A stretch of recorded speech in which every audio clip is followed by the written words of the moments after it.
আপনি দেখাতে পারবেন না।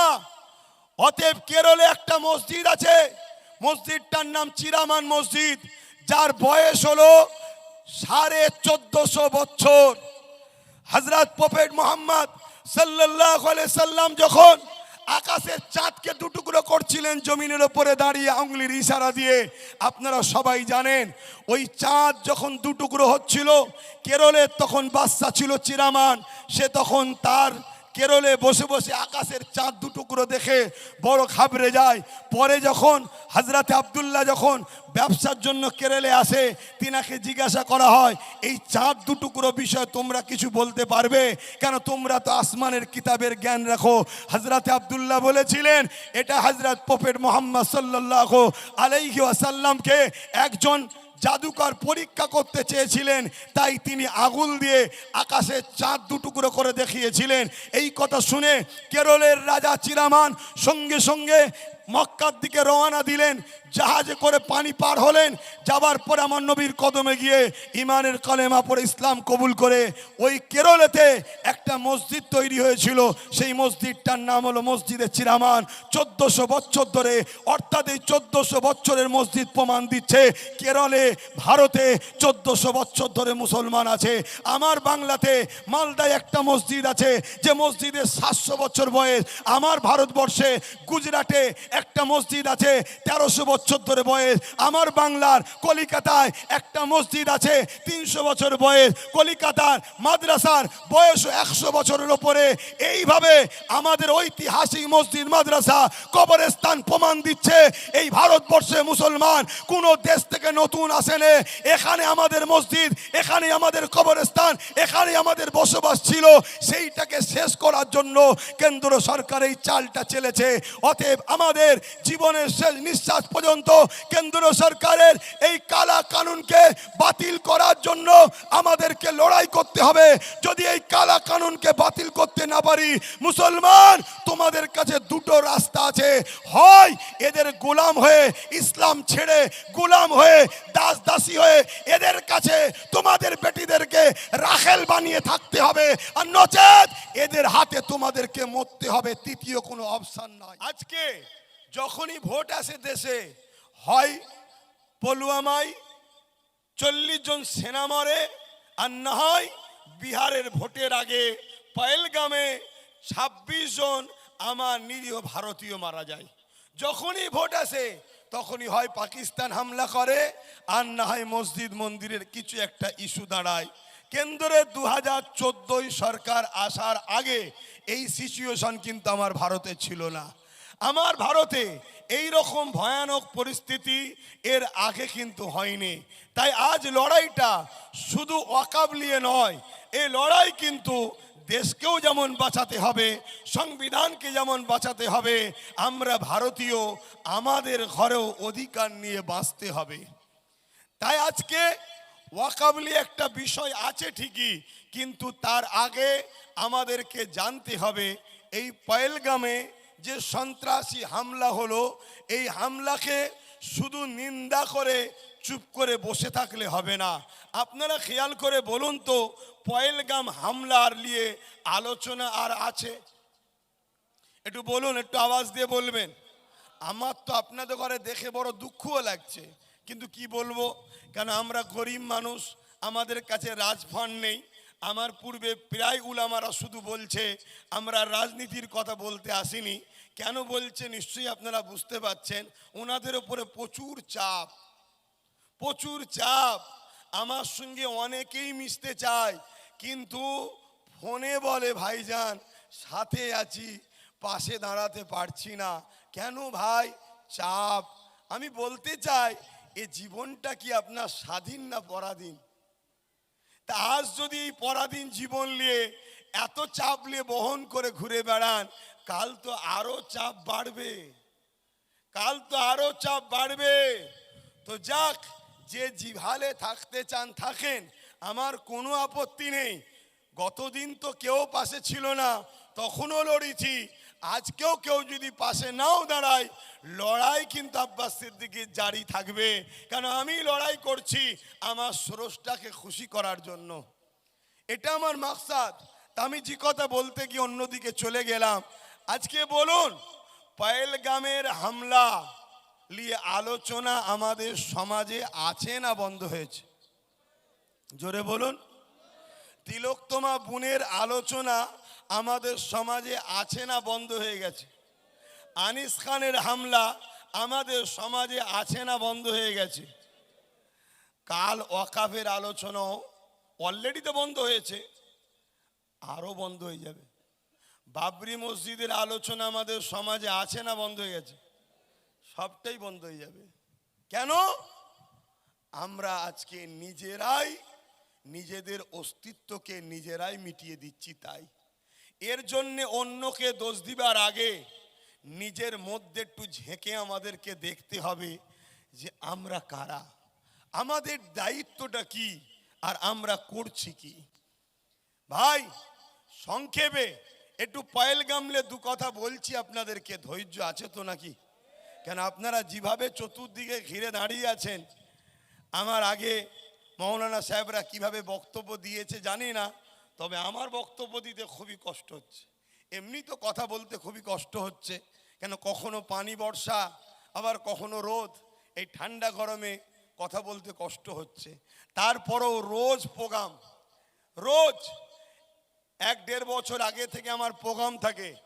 এর মধ্যে দিয়েও একটু যেই ফাঁকা পাই সঙ্গে সঙ্গে আহলে সুন্নাত ওয়াল জামাতের ব্যানারে আবার প্রতিবাদ সভা। কত কথা বলবো বলেন না, কিন্তু আপনাদেরও তো একটু ভক্তি দরদ থাকা দরকার নাকি? বলুন, একটু দরদ থাকা দরকার তো নাকি?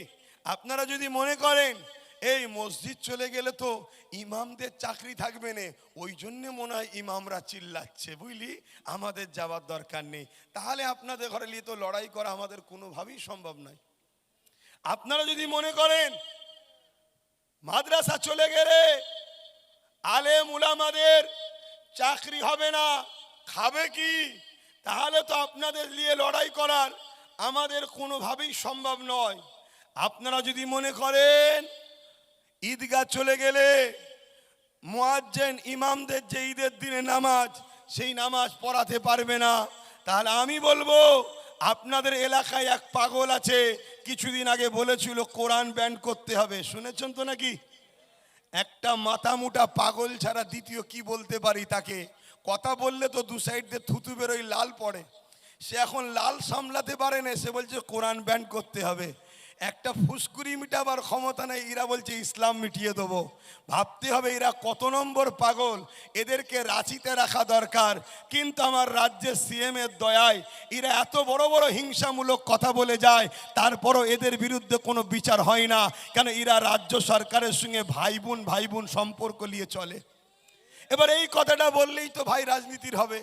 এখন উলামারা যদি বলে, আপনারা যদি বলেন রাজনীতির কথা বলা যাবে না, তাহলে ওয়াকাফের বিরোধিতাও করা যাবে না, কেন ওয়াকাফ তো রাজনীতির নেতারা বন্ধ করেছে। ওয়াকাফটার বিরোধী কে কেন করবো? ওয়াকাফের তো বিরোধী করতে গেলেই তো রাজনীতির কথা হবে।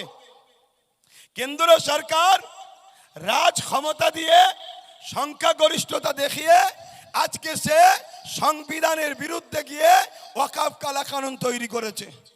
আপনারা জানেন কি জানি না, 2023-এ আমার আদিবাসী ভাইদের সম্পদ জল জঙ্গল, সেই সম্পদকে কেন্দ্র সরকার জোর করে দখল করছে, আইন তৈরি করেছে।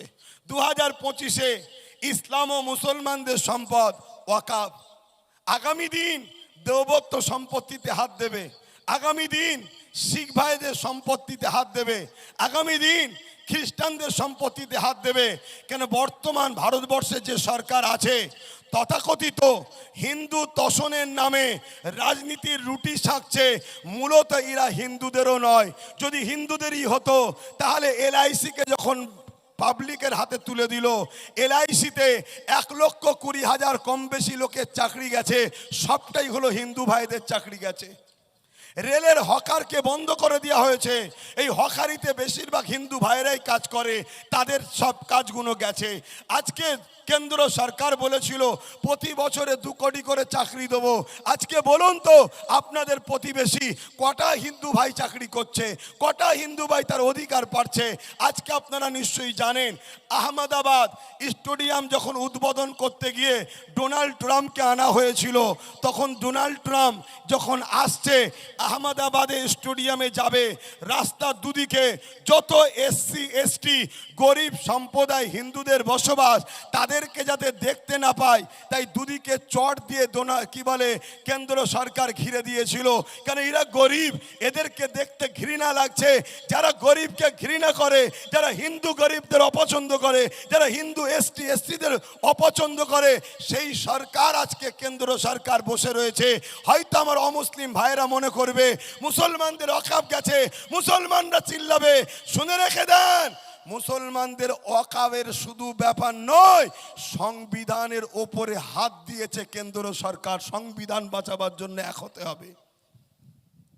কিন্তু এই কথাটা আপনাদের ঘরে প্রথম তো আমাদের শিখাতে হবে।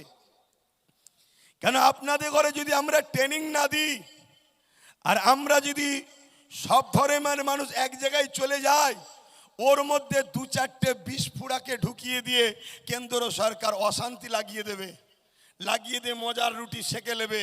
তাই আপনাদের ঘরে প্রথম আমরা গ্রামগঞ্জে শিক্ষা দিবার জন্য, সজাগ করাবার জন্য, জানাবার জন্য এসেছি ওয়াকাফটা কি, কি বলে, এই বিষয়ে কেন আন্দোলন করতে হবে।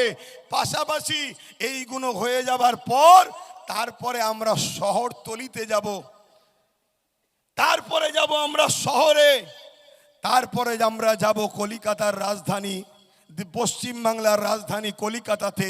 তারপরে পুরো দেশে আন্দোলন চলছে, সবাই ঐক্য হয়ে প্রয়োজন হয় আমরা দিল্লিমুখী কৃষক বন্ধুদের মতো রওনা দেবো, দিল্লিমুখী হব।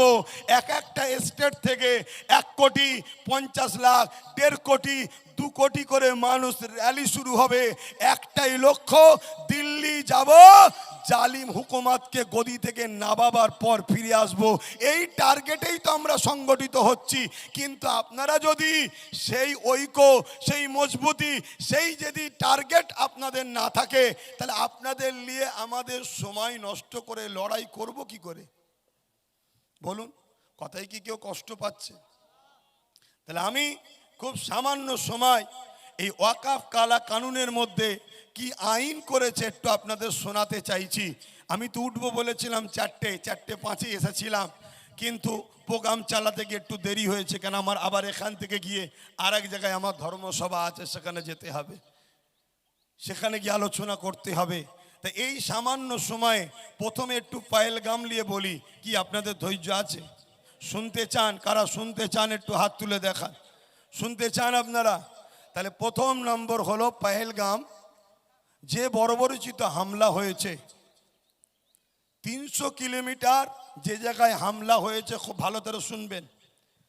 আমার এসসি এসটি হিন্দু ভাইদের সঙ্গে বন্ধুত্ব করে আছে তো, বন্ধুত্ব নাকি না ডিফারেন্স?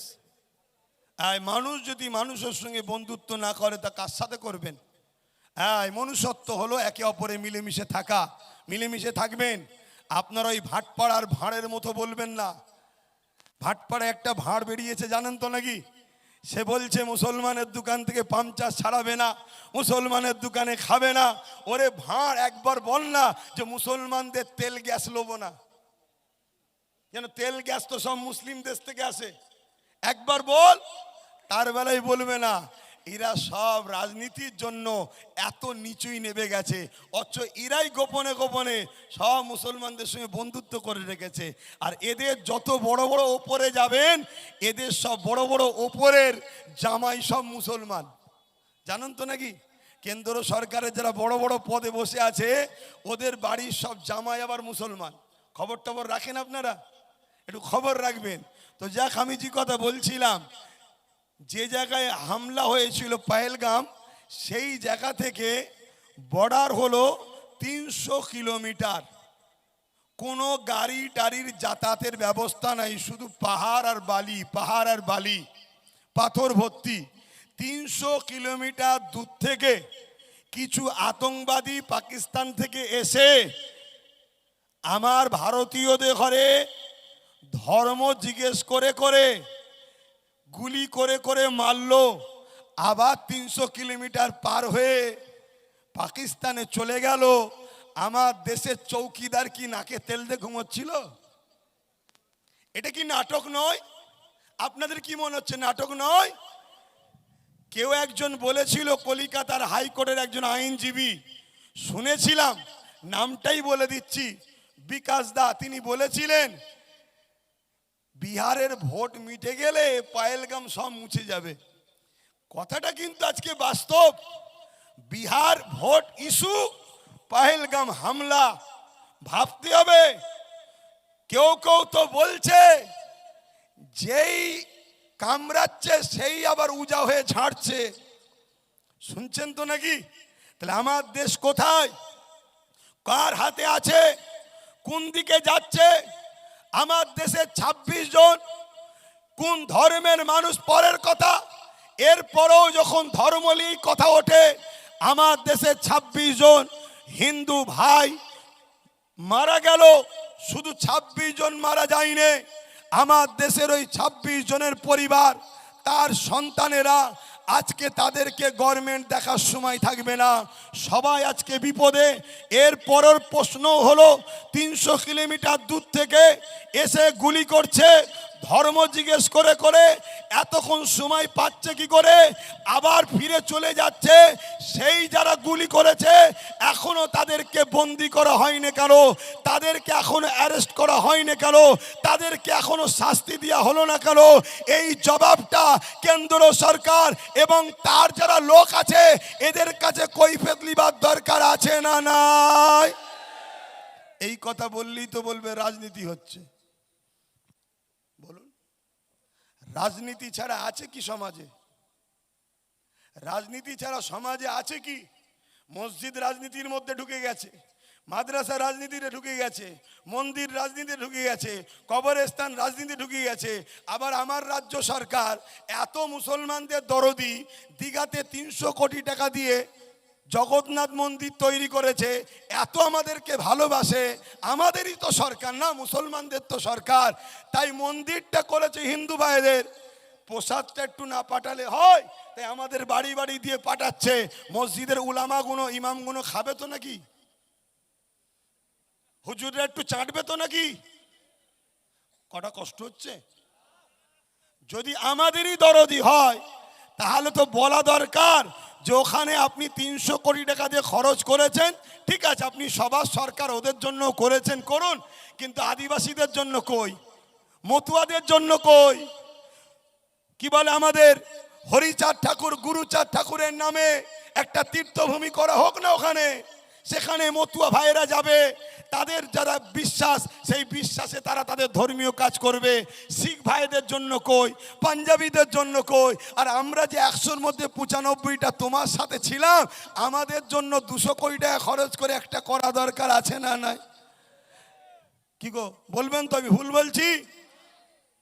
অতএব ভাই মনে রাখবেন, এদের সবার লক্ষ্য একটাই, ভারতবর্ষের একদিকে যেমন গরিবদেরকে শেষ করা, অপরদিকে গরিবদের পাশে সব থেকে বেশি যদি কেউ আওয়াজ তোলে সেটা হলো ইসলামের অনুসারী আলেম সমাজ, মুসলমানরা।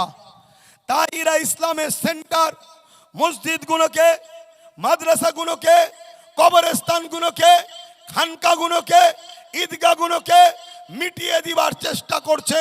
তাই দীর্ঘদিন ৭৭ বছর দেশ স্বাধীন হয়েছে, ৭৭ বছর ধরেই আমাদের মসজিদের সম্পদ, আমাদের কবরস্থান, ঈদগাহ, খানকা, অর্থ ওয়াকাফ সম্পদ ৭৭ বছর ধরেই কিন্তু প্রকৃত যারা গরিব তারা কিন্তু পাচ্ছে না, সবটাই লুটে পুটে খাওয়া হচ্ছে। কখনো এ দাদার লোক খায়, কখনো ও দিদির লোক খায়, কখনো এ দাদার লোক খায়, কখনো ওই দিদির লোক খায়। সারা জীবন কিন্তু আমাদের সম্পদকে লুটে খাওয়া হচ্ছে, প্রকৃত গরিব কিন্তু পাচ্ছে না। কেন্দ্র সরকার দেখলো মুসলমানদের সম্পদ সবাই যখন লুটে খায়, মুসলমানরা এর প্রতিবাদ যখন করেনে, এই বুকা জাতটাকে, এই মূর্খ জাতটাকে, এই ঘুমন্ত জাতটাকে একেবারেই শেষ করে দেওয়া যাক।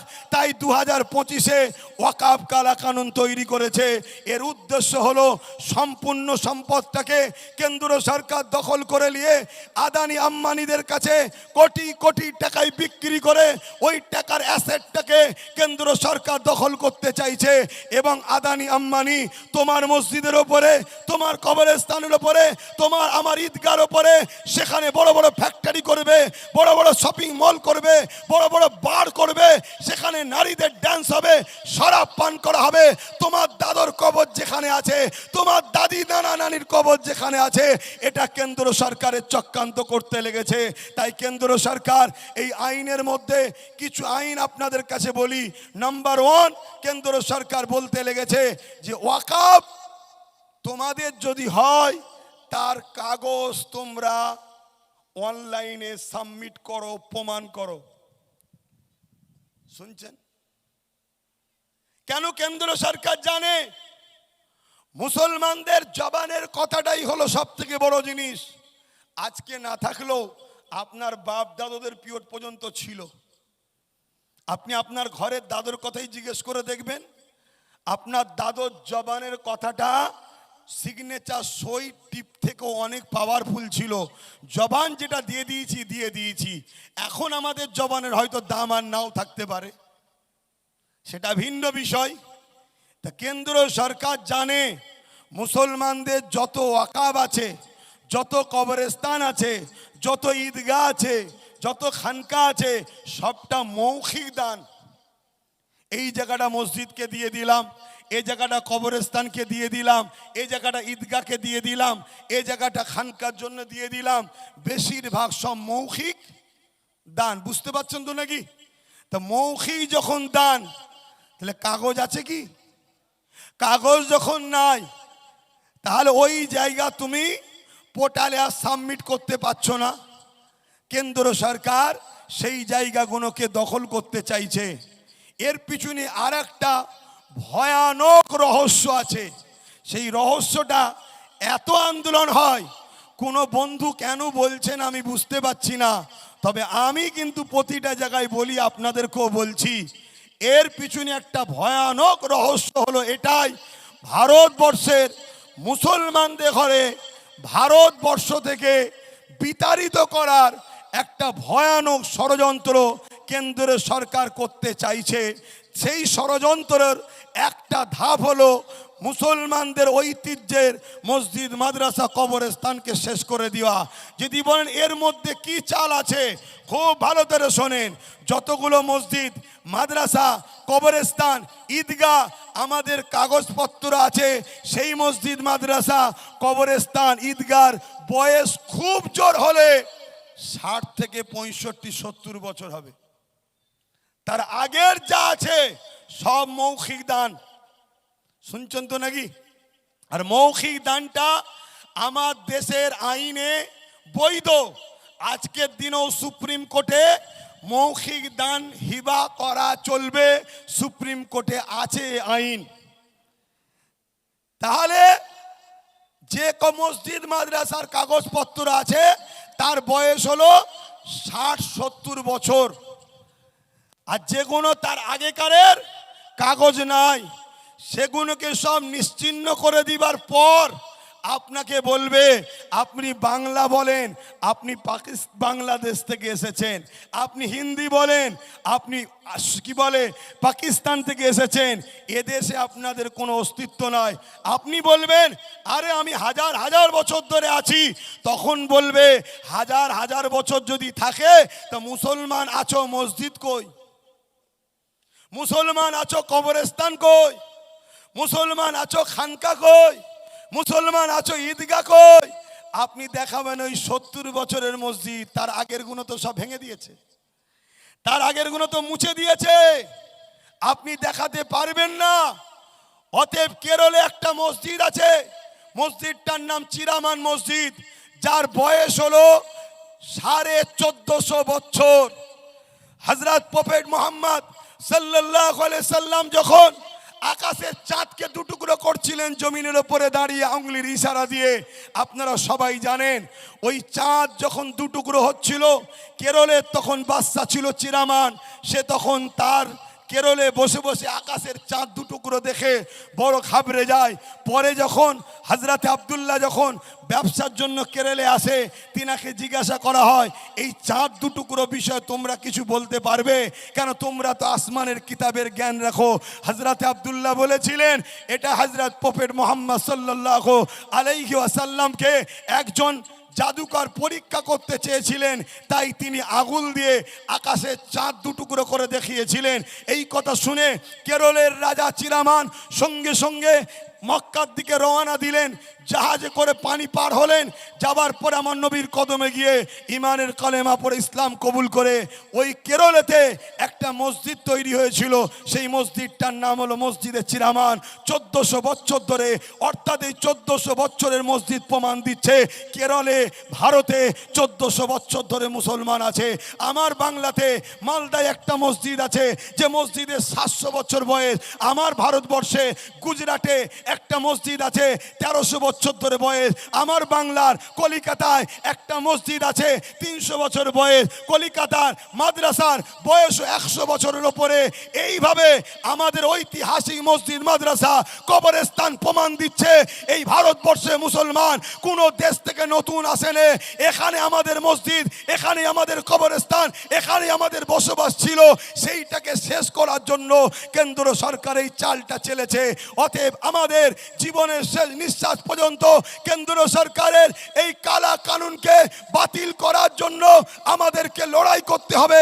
যদি এই কালা কানুনকে বাতিল করতে না পারি, মুসলমান তোমাদের কাছে দুটো রাস্তা আছে।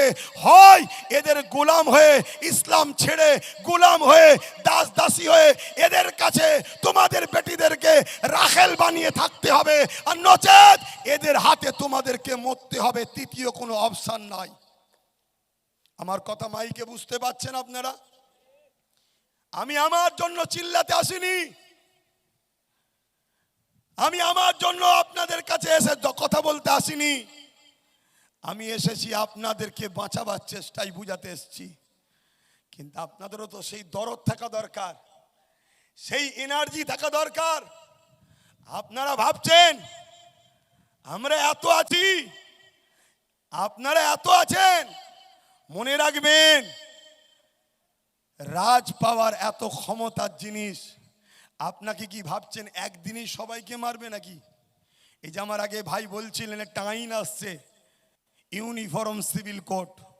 এই ইউনিফর্ম সিভিল কোডে শুধু মুসলমান বিপদে পড়বে না, মতুয়া ভাইদের যে ধর্ম বিশ্বাস, হরিচাঁদ ঠাকুর, গুরুচাঁদ ঠাকুরকে, সেই ধর্মের ওপরে মতুয়া ভাইয়েরা থাকতে পারবে না। হয়তো এই কথা শোনার পরে মতুয়া ভাইদেরকে নিয়ে যারা ব্যবহার করে, কিছু নেতা হয়তো আমার কথাকে কাটতে পারে।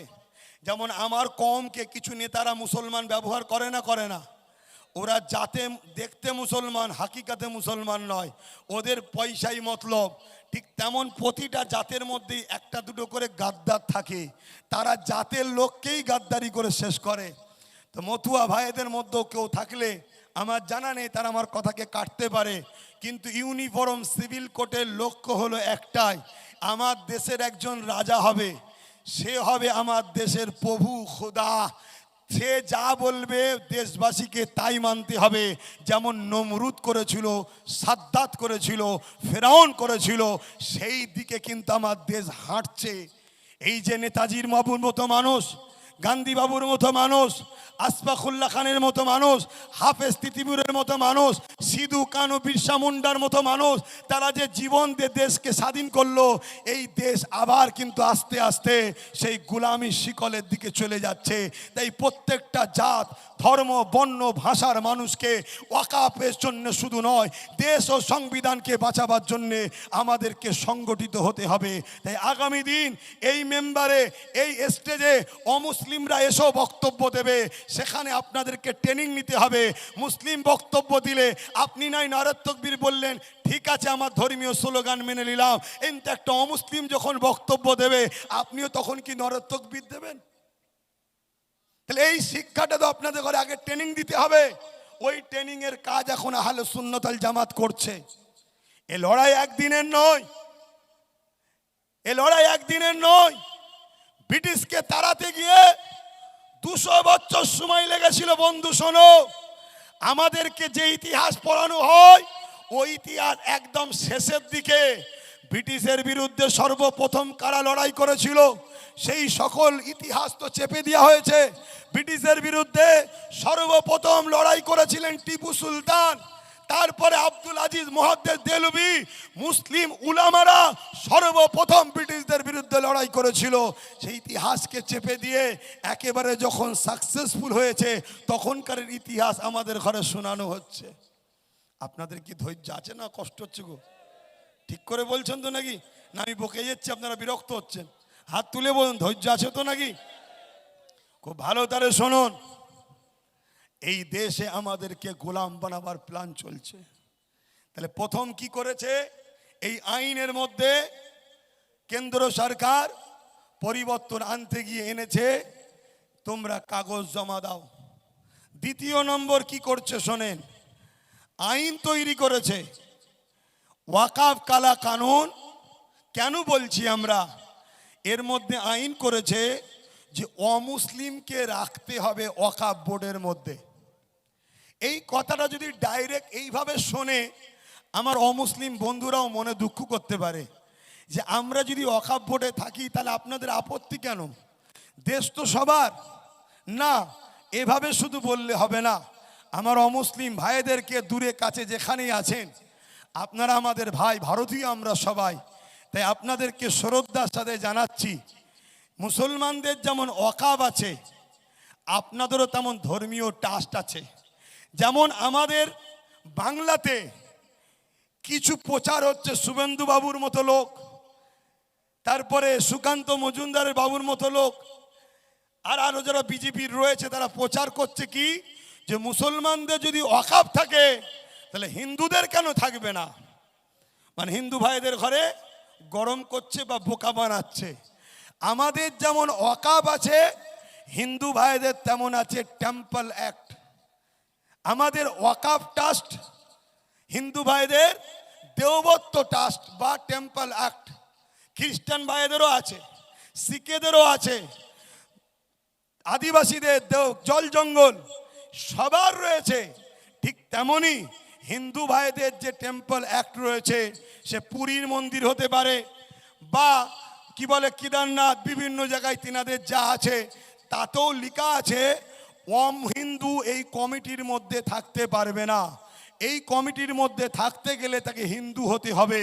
তাহলে বলুন হিন্দু ভাইয়েরা এই যে কমিটিটা করেছে ঠিক করেছে না ভুল করেছে? জোরে বলুন। ঠিক করেছে, কারণ এটা ধর্মীয় জিনিস। তো ধর্মীয় জিনিসে তো ধর্মের লোকই থাকবে। ঠিক তেমনি মুসলমানদেরও ট্রাস্টে সংবিধান অনুযায়ী আইন করা আছে মুসলমান ছাড়া অমুসলমান থাকতে পারবে না।